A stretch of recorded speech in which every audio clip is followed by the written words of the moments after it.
மணப்பாறை பொறுத்த அளவுக்கு இங்க வந்து கடல்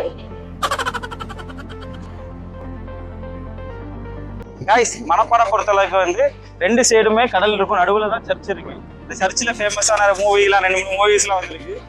இந்த இடத்த நம்ம வாங்க.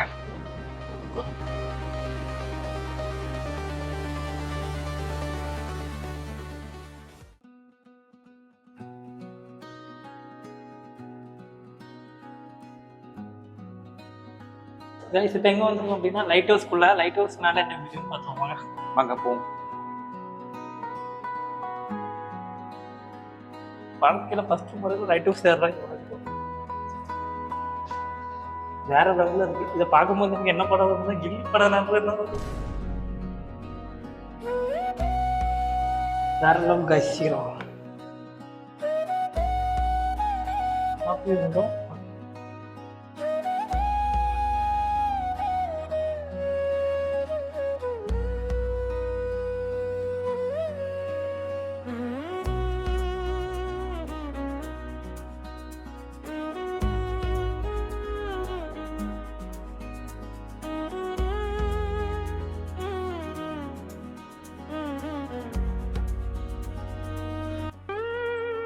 गाइस மணப்பாடு லைட் ஹவுஸ் மேல வந்திருக்கோம்.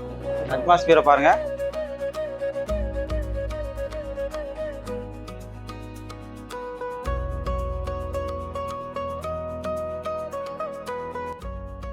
गाइस உண்மையிலேயே வந்து வேற லெவல்ல இருக்கு.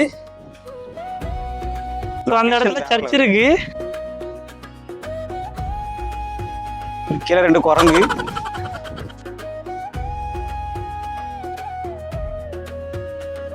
சரி இப்போ நம்ம அந்த இடத்துக்கு கீழே போகிறோம். வாங்க போவோம். गाइस அந்த இடத்துல வந்து நிறைய மயில் நின்னுதுன்னு சொல்றாங்க. வாங்க போய் பார்ப்போம். பொருளையா இல்ல உண்மையான்னு பார்ப்போம். गाइस உண்மையிலே ஜம்முன்னு இருக்கு. வேற லெவல்ல இருக்கு. போட்டோ ஷூட்டுக்கு அருமையான நச்சு உள்ள இடம். முக்கியமாக இங்கே வந்தீங்கன்னா வீட்டுக்கு தேவையான கருவாடு அதெல்லாம் வாங்கிக்கலாம். ஃப்ரெண்டில் ஊர் ஸ்டார்டிங்லேயே வந்து கருவாடுலாம் வச்சு வைக்கிறாங்க. ஸோ சண்டே இல்லாமல் மற்ற நாளில் வந்தீங்கன்னா வந்து ஃப்ரெஷ் மீன் கூட வாங்கிக்கலாம். गाइस உண்மையிலேயே வந்து அதில் மயில் நிற்கிது. 2 மயில் நிற்கிது மொத்தம். 2 இல்ல 3. ஆஹா நிறைய இருக்கு. நிறைய மயில் இருக்கு. கடற்கரையில் வந்து மயில் இருக்குதை நான் ஃபர்ஸ்ட் டைம் பார்க்குறேன். பாருங்க எப்படி போகுது பாருங்க. இந்த நிற்கிது எல்லா மயிலும். அப்பா அங்கே பாருங்க ஏதோ காக்கா நிற்கிற மாதிரி அவ்வளோ மயில் நிற்கிது அந்த இடத்துல. गाइस தெரியுதா, இது அவ்வளோமே அந்த மயிலோட கால் தடம் தான். ஸோ அது நடந்துக்கிட்டே போகுது, நாங்களும் பின்னாடியே போகிறோம். என்ன பாடு தெரியல, போயிட்டே இருக்கோம். ப்ளீஸ் ஹெவன் டைரிஸை சப்ஸ்கிரைப் பண்ணுங்க, லைக் பண்ணுங்க, ஷேர் பண்ணுங்க, கமெண்ட் பண்ணுங்க. நெக்ஸ்ட் வீடியோவில் சந்திக்கும் வரை உங்களிருந்து விடைபெறுவது ஹெவன் டைரிஸ்.